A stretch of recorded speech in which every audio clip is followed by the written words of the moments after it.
Number 30 जो है इस प्रकार है।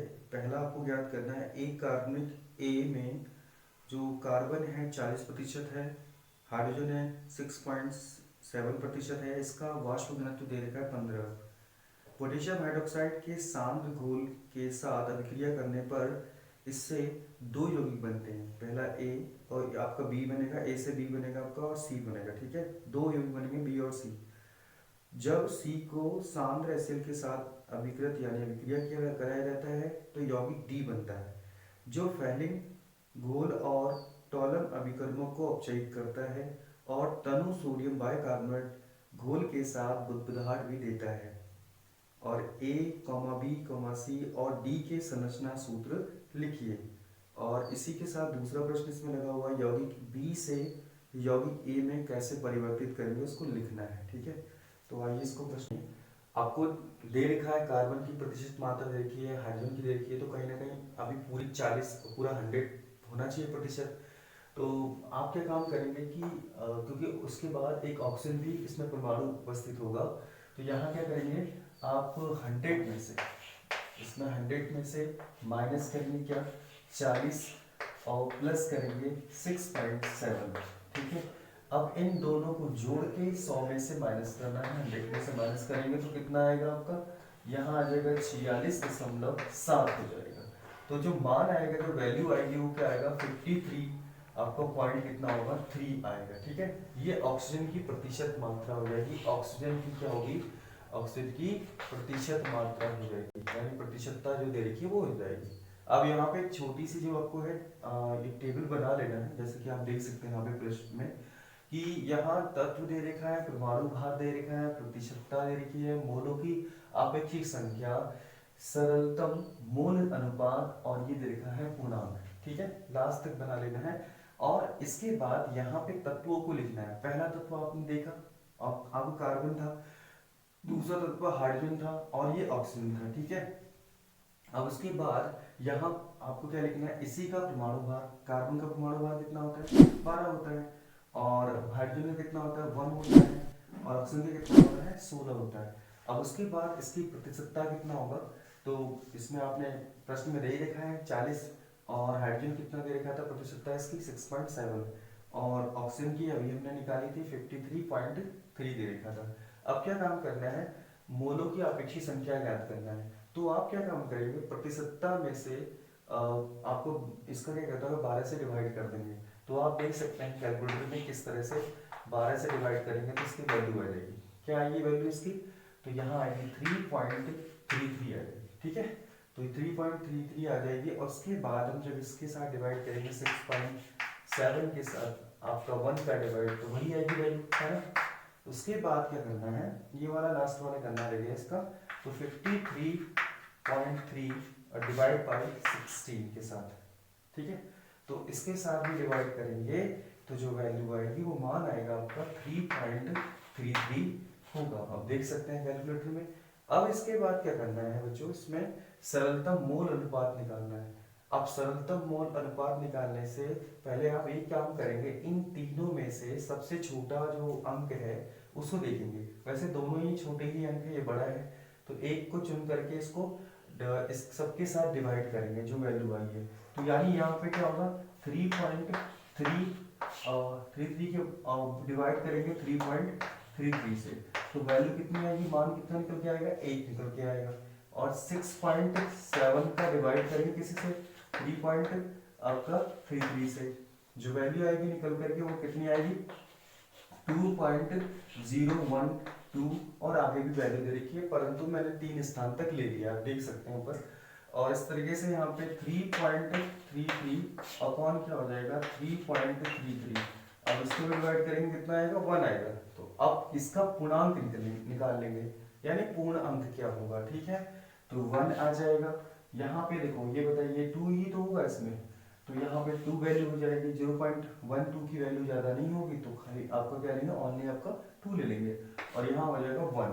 ठीक है, तो आपको करना क्या था, एक तत्व लिखना था इस साइड में, परमाणु भार, प्रतिशतता, उसके बाद मोलों की अपेक्षित संख्या निकालने के लिए हम क्या करेंगे, प्रतिशतता में से इस कार्बन के परमाणु भार से हमने डिवाइड कर दिया, तो 3.33 आपकी वैल्यू आ गई। उसी प्रकार से हाइड्रोजन की 6.7 में डिवाइड कर दिया 1 से तो 6.7 आ गया। उसी प्रकार से 53.3 से को डिवाइड कर दिया 16 से यानी 16 से, तो आंसर आता है 3.33। और इसी प्रकार से एक आपको क्या चुनना है जो सबसे छोटा हो, कोई भी आप इसमें से चुनेंगे, दोनों ही छोटे नजर आ रहे हैं, बड़ा है, उसी को डिवाइड करना है। तो वैल्यू आपकी 1 आ गई। 6.7 से 3.33 से डिवाइड करेंगे 2.012 आ जाएगा। और इसी प्रकार से इसका भी बनाया जाएगा और हमें पूर्णांक लिख लेना है। अब एक काम करना आगे, यौगिक का मूलानुपाती सूत्र लिखेंगे। अब क्या काम करेंगे, आप देख रहे हो कि जो कार्बन है उसकी मान कितना है, यहाँ पे पूर्णांक में 1 आया है, ठीक है, तो आपने 1 लिख लिया। और यहाँ हाइड्रोजन की संख्या कितनी आई है, 2 आई है, तो आपने यहाँ पे 2 लिख दिया। ऑक्सीजन कितना आया है आपका, 1 आया है, 1 लिख दिया। तो एक तो कोई ज्यादा वैल्यू है नहीं, तो आपने काम करना है कि CH2O लिख देना है, ठीक है। अब बात समझ आ गई। अब क्या करना है, यौगिक का मूलानुपाती सूत्र भार निकालना है।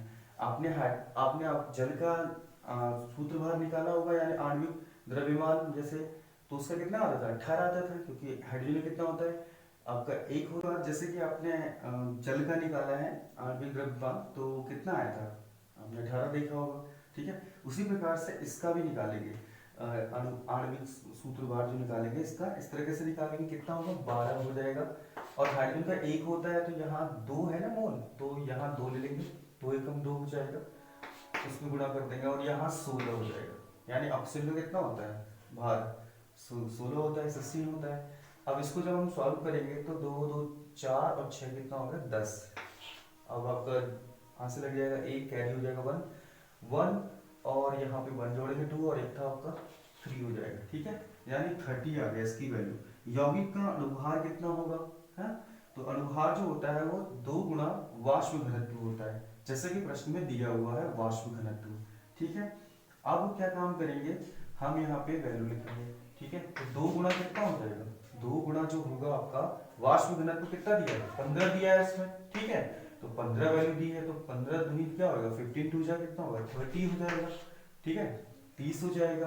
अब आते हैं इसके बाद, अब अगला निकालेंगे, इसमें एक और है, यौगिक का अणुभार जो होता है वो बराबर होता है यौगिक का मूलानुपाती सूत्र भार और गुना होता है n के, ठीक है, n होता है, ठीक है। n क्या चीज है, अब जब हम उसमें सूत्र में लगाएंगे तो आपको बताएंगे कि n क्या होता है। इसमें आसान है, ध्यान से देखिएगा। तो हम क्या काम करेंगे, कार्बनिक जो आपको कार्बनिक यौगिक दिया है ना उसमें प्रश्न में, कार्बनिक यौगिक का अणुभार निकालते हैं, तो वो बराबर होता है किसके, n गुणा मूलानुपाती सूत्र भार को। मैंने इसको आगे लिख दिया है। अब इसको यहाँ सॉल्व कर देता है, ठीक है, पहले तो इसको देख लीजिएगा, तो यहाँ सॉल्व कर दूंगा आपको, ठीक है। तो जो n हो जाएगा, अब जैसे कि आपको मूलानुपाती सूत्र भार तो दे ही रखा है, वो कितना दिया है, अभी निकाला था 30 निकाला था, और आपने निकाला है मूलानुपाती सूत्र भार, ठीक है, यहाँ 30 निकाल रखा है। तो अब इसके बाद क्या होगा, अणुभार निकालेगा, यौगिक का अणुभार अभी 30 यहाँ पे निकाला वाष्प घनत्व करके, और इसके बाद जो इसका दिया है मूलानुपाती सूत्र भार वो 30 दे देता है। तो इसको इससे कट करेंगे तो n की जो संख्या होगी वो 1 होगी, कितनी होगी, 1 होगी। तो अणुसूत्र जो हो जाएगा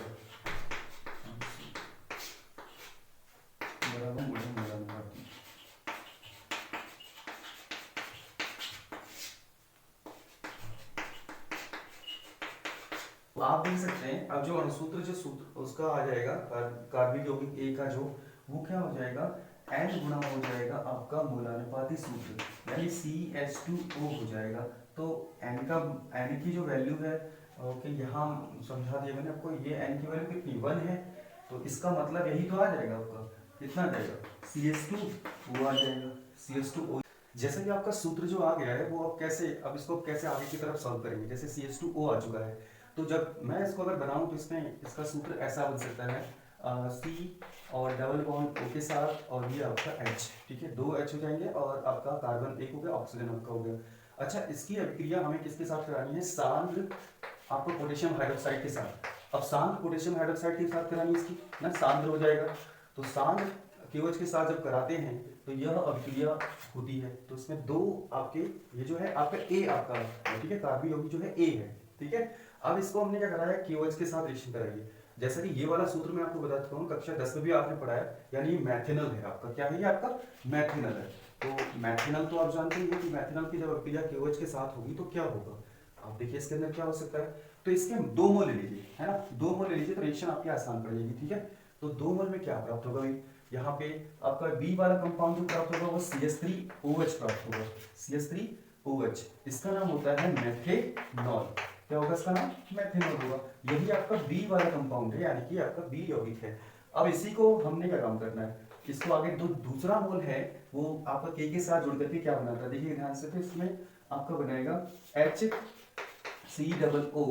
बनाएगा, ठीक है, HCOO बनाएगा, ठीक है। और यह जो होगा आपका पोटेशियम, ठीक है, पोटेशियम हो जाएगा इसका नाम, पोटेशियम, इसका नाम हो जाएगा एथनोएट। क्या हो जाएगा आपका, मैथनोएट हो जाएगा, सॉरी मैथनोएट, क्योंकि एक है कार्बन ना, मैथनोएट हो जाएगा, ठीक है, मैथनोएट हो जाएगा।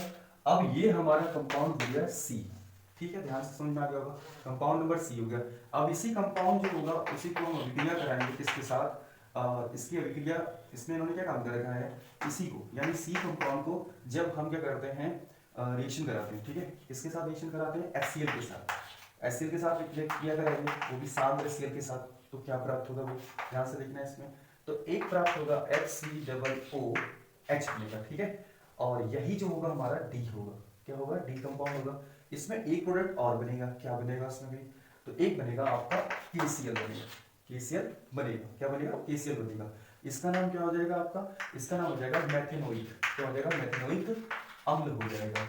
अब मैथेनोइक अम्ल की जब आप टॉलन अभिकर्मक के साथ फैलिक विलेन के साथ कराएंगे तो उसे उसके साथ रिएक्शन देता है, ठीक है। अच्छा एक और चीज दे रखा है यहाँ पे, जो दूसरा वाला क्वेश्चन जो था सेकंड वाला, वो कह रहा था कि आप बी से, जो बी है आपका बी यौगिक है जिसका नाम मैथेनॉल है, मैथेनॉल जो है उसको क्या करना है, कैसे परिवर्तित कर देंगे आपके मैथेनॉल में, कैसे परिवर्तित कर देंगे मैथेनॉल में, ये जरूरी है। तो इसको कैसे मैथेनॉल परिवर्तित करेंगे, तो इसका हम करते हैं ऑक्सीडेशन, है ना, मतलब ऑक्सीकरण कराएंगे।